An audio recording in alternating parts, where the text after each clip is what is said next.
essentially you can think of it that estrogen is essential for the growth part, while progesterone is more like making it a more structured pattern. So if we talk about breast development, if you look at estrogen, it causes proliferation of the breast structure, but progesterone will basically cause the shaping up.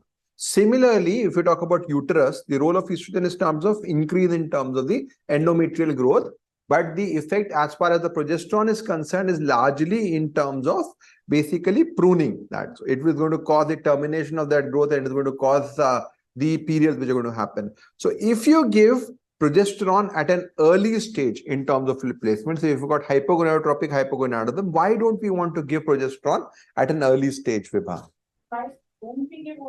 Why don't we give progesterone at an early stage? So we give estrogen for the first 2 years or so, and then when we start progesterone. As you said, the estrogen is required for the initial development. If we give the, because progesterone is like anti-estrogen, it will not let the breast to develop. So that's why we give estrogen to let the breast grow, and the endometrial part of the uterus will grow in the presence of estrogen. So it's something like that. You only if you have allowed to grow to a certain extent, if you prune it. If you cut a tree very quickly, if you are into gardening, you will know that if you cut a tree very quickly, you will have stunted growth. So that is why to have ensure enough amount of uterine and breast growth, that's why we give progesterone typically 2 years after we have started the therapy from that perspective. So when we talk about estrogen, there are 3 compounds which are known as estrogen. They are essentially similar in structure. So we've got estradiol, estrone, and estriol. So of course, there's a minor chemical difference. So this, of course, is an all compound, and this is a ketone compound, and we all know about how we convert when we talk about cortisol versus cortisone, how 11 beta HSD comes here. Similarly, you will have 17 beta HSD, which will come into the picture here.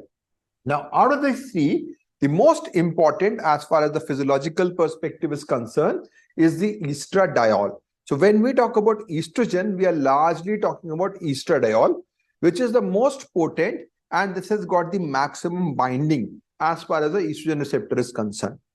Estrone is coming from where?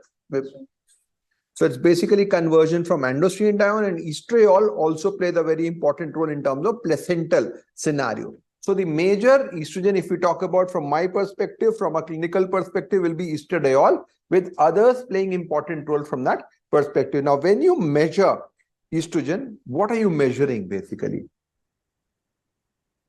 Yeah, we are measuring the total estrogen.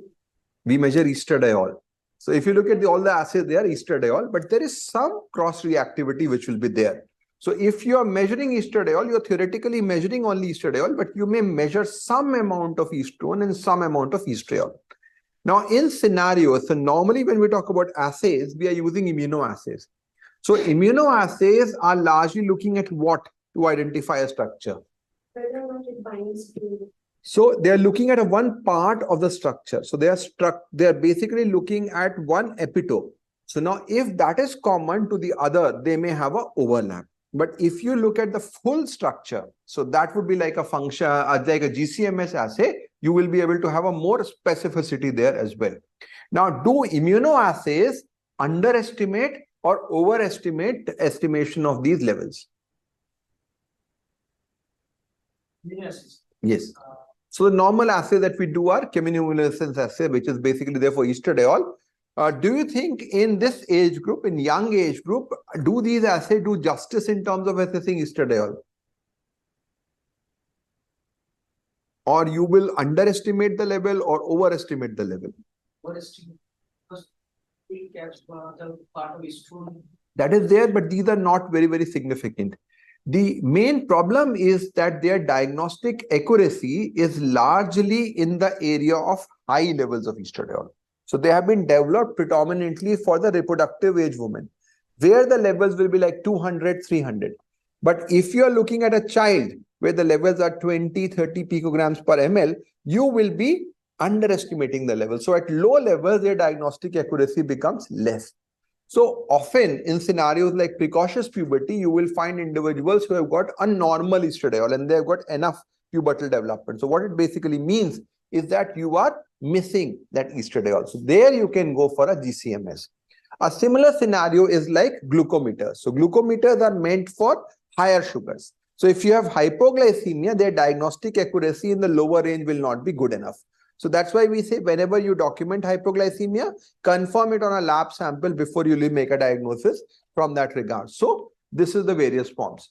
Now, when we talk about synthesis of estrogen, this looks a complicated one, but we've already discussed this in much detail in adrenals. The process now, which are the major things which are required for estradiol synthesis? So if we go one by one, of course, we need the star, the side chain cleavage to produce pregnenolone. Then, of course, you need to have 17 hydroxylase and 17 lyase to produce essentially DHEA and from there androstenedione, which will require further conversion, or progesterone can also be converted into androstenedione. And from there, you will require 17 beta HSG to produce testosterone. And from there, you need aromatase to produce estradiol. So the route for estradiol production is through androgens. Now, this is very interesting. Now, whenever we talk about that, we talk about totally different entities. They are actually formed through the estrogen action. And a lot of the actions of testosterone are also mediated via estradiol, even in boys. Now, what are the major functions of testosterone which are mediated via aromatization in boys? Yes, then? So epiphyseal fusion, then stimulation of growth hormone production, and a lot of effects in terms of prostate and other area that is known that there is a role of estrogen, bone mineralization. So that's why this local production of estrogen becomes important. But anyway, if you do not produce androgen, you will not produce estrogen. That is the basic message. So any biosynthetic defect, right from 7-DHC to side chain cleavage to star defect to 17 hydroxylase, 17 lyase, 17 beta HSD, which doesn't produce androgen, causes XY-DSD, will also cause XX-DSD. Now, the only issue is that this XX-DSD individual will not present at birth. They will present with primary amenorrhea. And as I said, that typically XX-DSD is an act of commission. You need to have an extra androgen. If you have zero estrogen, you will have delayed puberty. So all these defects will cause delayed puberty. Of course, if there is a side chain cleavage star defect, you will have salt wasting. If you have 17 hydroxylase defect, you will have hypertension. If you have 17 beta HSD, aromatase, you will have a normal salt status with estrogen deficiency. So this cycle becomes important. And of course, POR also plays an important role from that regards. And there is sulfation process, which is also there, which becomes relevant. Now, estrogen, of course, is a lipophilic hormone. So it's basically a steroid. So it cannot just pass through the blood. It requires a special binding protein for it to be carried forward. And this binding protein is a sex hormone binding globulin, which in fact does many actions. It not only binds estradiol, it transports it to target area. It also protects it from the degradation. So it's like a boat. So rather than swimming, it doesn't know how to swim. It rides this boat and this boat carries forward. Now, if you are in a boat, you are more secure. You are not likely to be attacked via alligators or crocodiles or whatever, and you can survive more. So if you talk about peptide hormones, they can swim quickly through the bloodstream. They don't need a binding globulin, but then the peptidase will eat them up.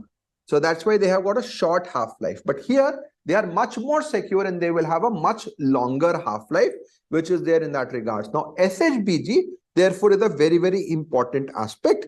When we have any condition which increases SHBG levels, it will have an impact as far as estradiol levels are concerned. Now, in disorders wherein your SHBG levels become low, what will be the problem which will happen? Now, what are the controllers of SHBG first? So estrogen increases SHBG, and what decreases? Testosterone decreases SHBG. So if you have hyperandrogenism, your testosterone levels are high, your SHBG will be? So your free testosterone will high, because testosterone is also, there is only one SHBG. There is no difference for the SHBG for testosterone and estrogen. What about free estrogen? And will it increase? Yeah. So you will have an increase in free estrogen, But the rise in free testosterone is much more compared to rise in free estrogen. So if you have conditions with SHBG deficiency, you will have relative hyperandrogenism, but you will also have hyperestrogenism. Now, if you talk about PCOS, it's not just hyperandrogenism, it is also hyperestrogenism in some form. Now, when you treat PCOS with estrogen, what is the main mechanism when you give somebody estradiol and maybe E plus P combination for somebody with polycystic ovarian syndrome? How does it work? How does it decrease the hyperandrogenism? Estrogen actually inhibits the LH in the Estrogen? So progesterone inhibits the LH, so that there way you are basically knocking out. So you're knocking out the hypothalamic pituitary axis. So therefore, your ovaries are not going to function, ovary will go into sleep. So that is one mechanism. But the bigger mechanism of what Riddhi was saying is that if you give estrogen, what will happen to SHBG? SHBG will go up. So what will happen to your free testosterone?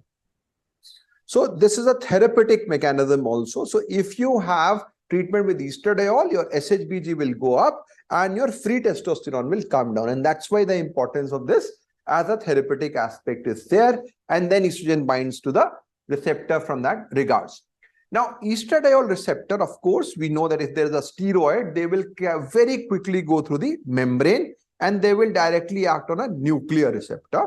Now, when we talk about nuclear receptor, we know that these receptors are going to act like a transcription factor. So they will regulate which of the proteins are to be expressed and which of the proteins are not to be expressed. So they will switch on, switch off will be the mechanism.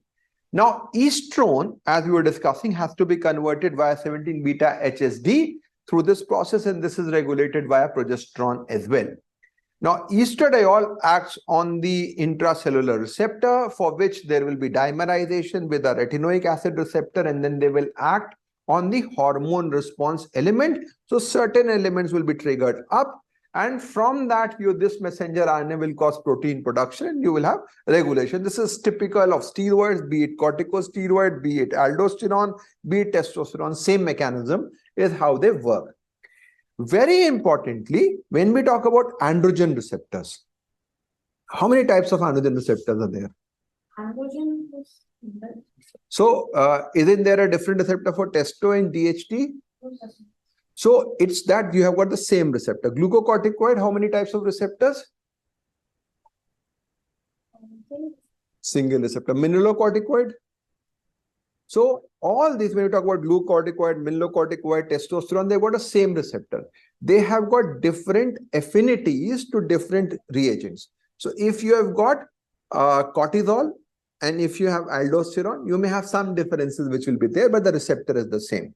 You have got testosterone, you have got dihydrotestosterone. Dihydrotestosterone is more potent.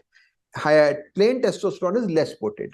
But for estrogen, there is a very, very interesting phenomena of types of receptor, and we used to call them ER alpha and ER beta. Now we call them ES1, which is the primary, the alpha receptor in the uterus, bone, and testis. Now these are the major sites of action, and ES2, which are there in brain, testis, and ovary.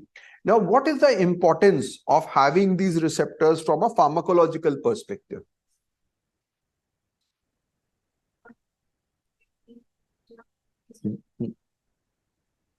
So what would be a typical example? Suppose you want that, okay, I want to stop the effect of estrogen on the breast, but I do not want to stop the good effect on the bone. So you will develop a specific receptor modulator. So you will say, okay, where does the breast work and where does the bone work? And then I'll develop an agent which is according to that. So one way how estrogen action differs in different sites is the type of receptors. What is the second mechanism of specificity of estrogen action? So estrogen has got tissue specific action. It will do something on the breast, it will do something on the endometrium, and you've got agents which can regulate. Like glucocorticoid, you don't have a glucocorticoid which will say, okay, I will work in the area to cause increased glucose production, but I will not cause bone loss. There is no agent like this. You only have hydrocortisone. Here you have got selective estrogen receptor modulators. So how do they work? Vibha? So, by the force pressures on the coactivity is when So there are two ways by which there are specific action. One is whether you have got ES1 or ES2. The second is the other activators, co-activators, co-repressors, which regulate the estrogen action or they mediate the estrogen action. And that is why you can say, okay, this agent raloxifene is very good for the bone. It will not have an increased effect in the uterus. So you don't want uterine hyperplasia while you want to prevent osteoporosis. So you will develop a particular agent like that. Then you will say, I want to knock off the effect on the breast, but not knock out the effect on the bone.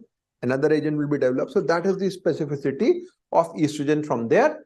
Now, very interestingly, estradiol, and we know that steroids are largely these intracellular receptors, and they have got a very short, long duration of action because they will cause transcription. They also have immediate action. And this is because of their membrane receptors as well.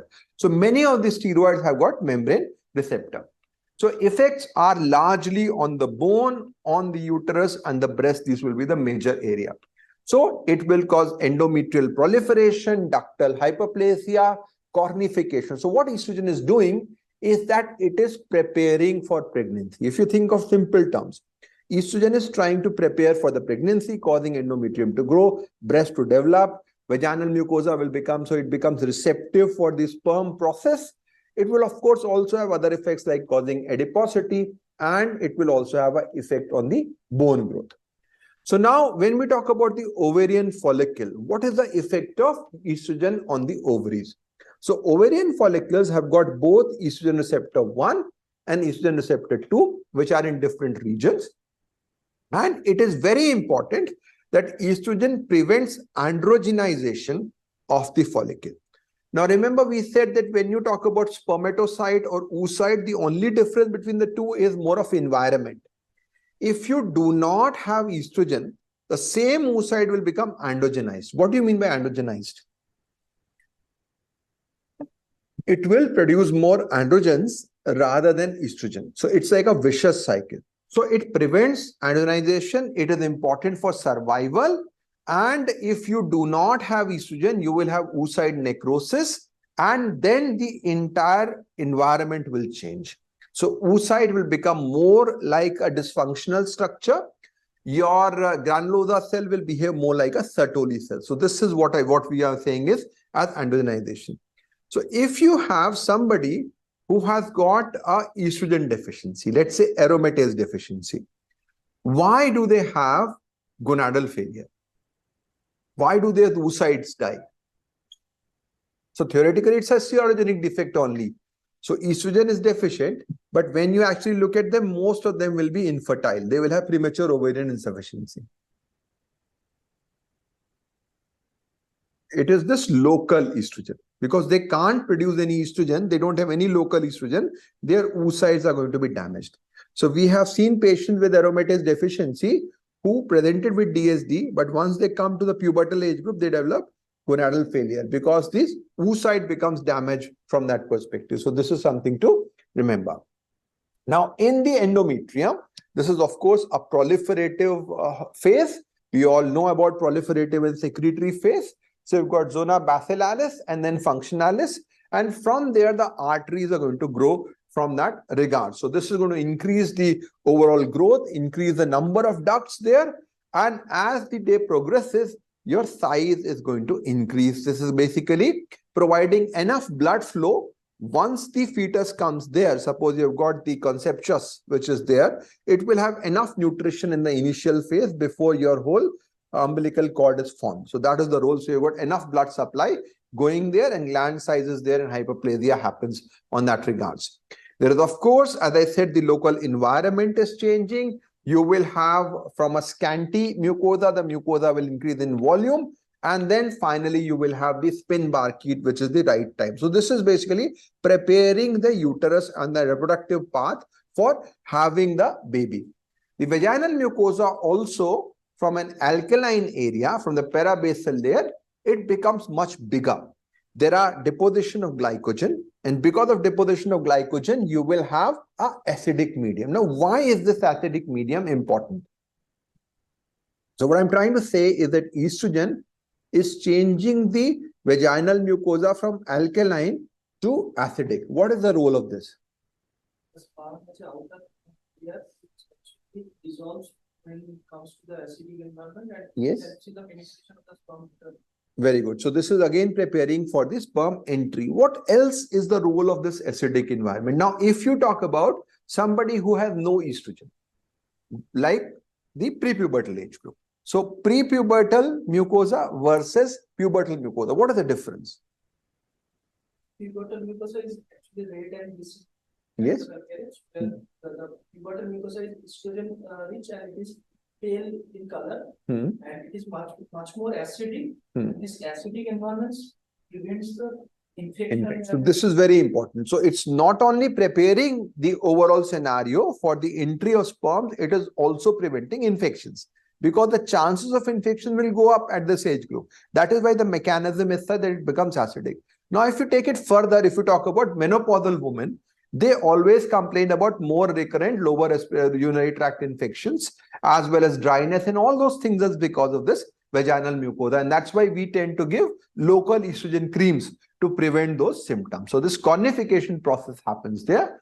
As we've discussed earlier, there are different hormones regulating different parts of the breast tissue. So estrogen is mainly involved in proliferation. It's causing growth of the duct.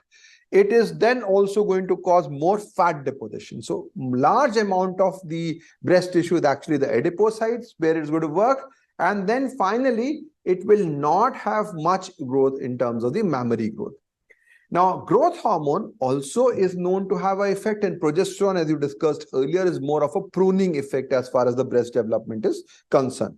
So when we give somebody estrogen and progesterone, all the breast soreness, the breast complaints of heaviness, this is all because of progesterone. It is not because of estrogen. So this is what will happen. And this will typically happen mid-cycle. Normally also people will complain that as soon as the luteolysis happens, the progesterone comes down, they have periods, the symptoms go off. So this is because of progesterone rather than estrogen.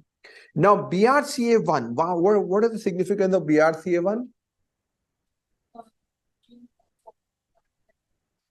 Breast carcinoma. So this is known to modulate the presentation of estrogen in the breast. Very important. So BRCA1 will have an impact as far as estrogen is concerned. Now, when we talk about, so we've talked about the reproductive effect in the uterus, in the cervix, in the ovary itself, as well as the breast. Now, what about bone? What does calcium do? What does estrogen do to the bones? Matrix as well as calcium deposition in the bones, so organic and inorganic. Yes.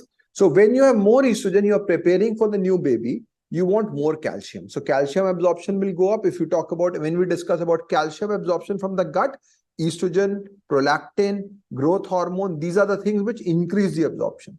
So you will have more calcium coming into the system. But the major effect, if you talk about estrogen, is it's an anti-resorptive agent.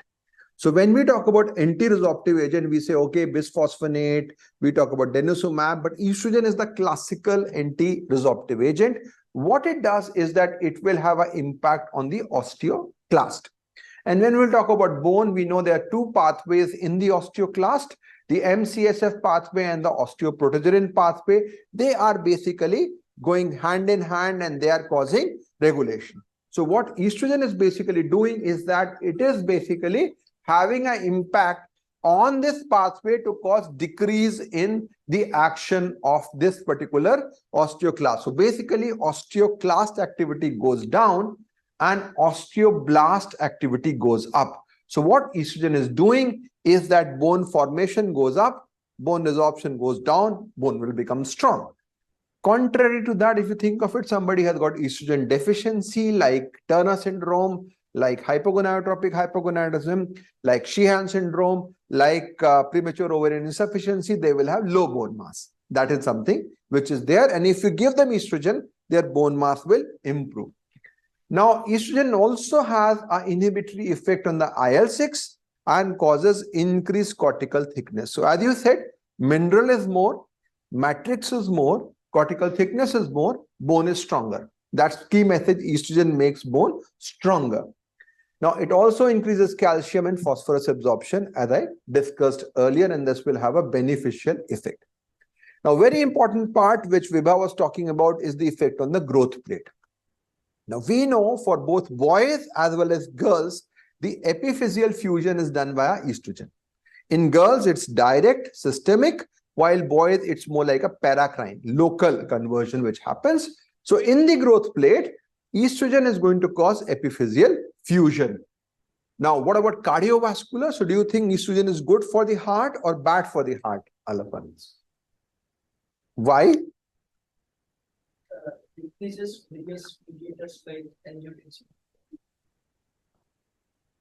It has got good effect on the lipid profile via the lipoprotein lipase pathway and the fat distribution. So it's basically distributing the fat in areas which are healthy fat rather than the central adiposity, the feminine distribution, which is supposed to be healthier from that regards. So it has an impact of lipogenesis, resulting in a more healthy fat distribution, the feminine fat distribution, and it increases HDL.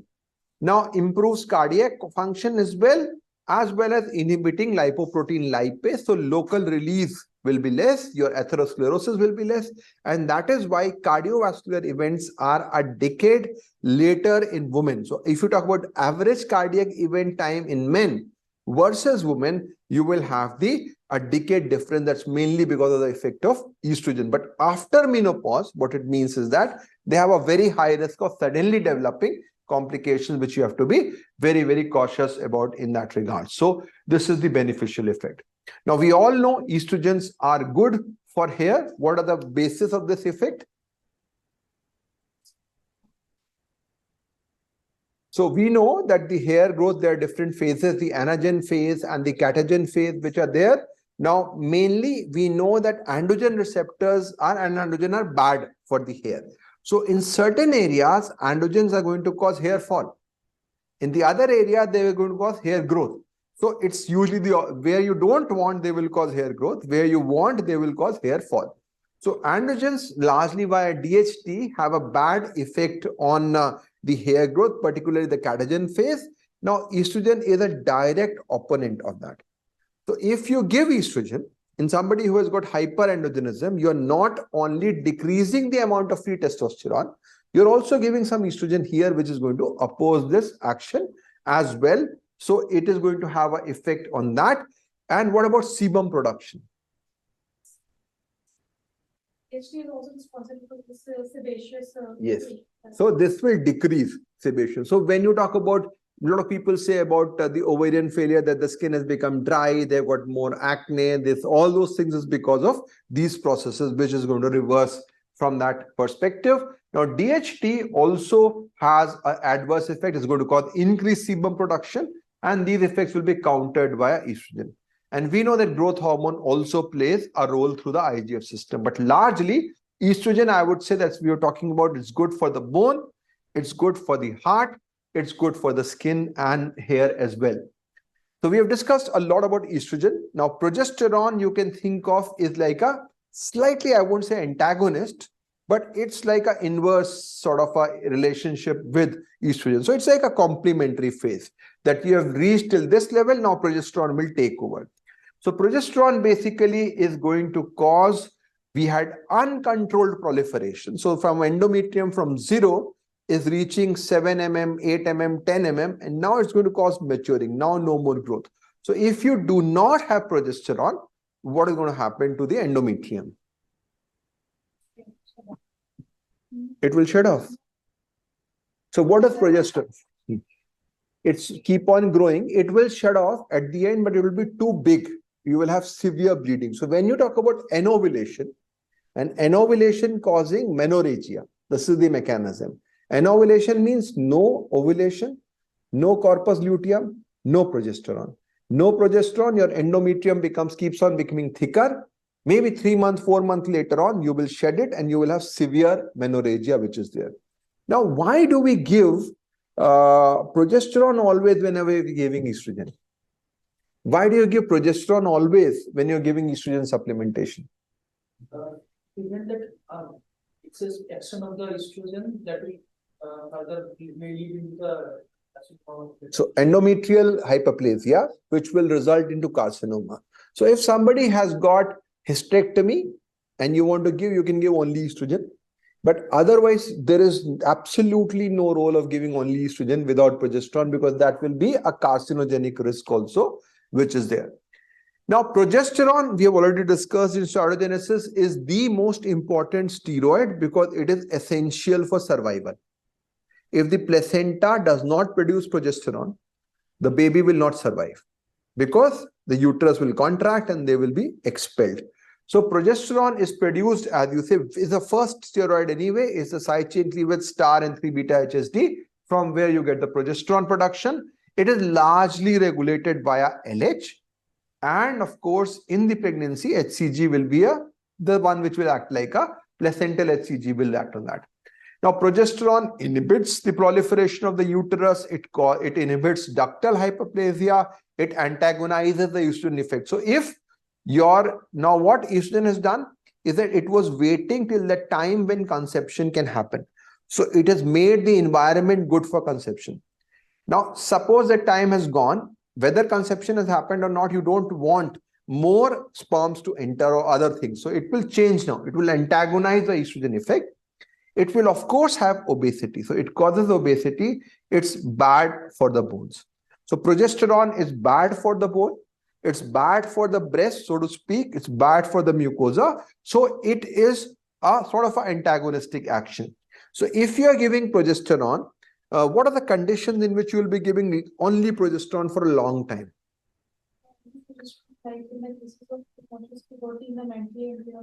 Yes, so intellectually impaired children, often we say we don't want to give them GnRH analog because height is not a concern. Then you're giving its cost is more, they will become big. So often you will give progesterone. So what will be the major side effect that you're looking at? These children are anyway not walking. They have got limited mobility. Yes, so what effect will you be worried about in giving progesterone? Their bones will be... Yes, so bone fragility, they may develop fractures. Anyway, they are not moving, their muscle is not working, and so mechanical stimulus of the bone is not there. So that impaired bone growth can be a big problem in that setting.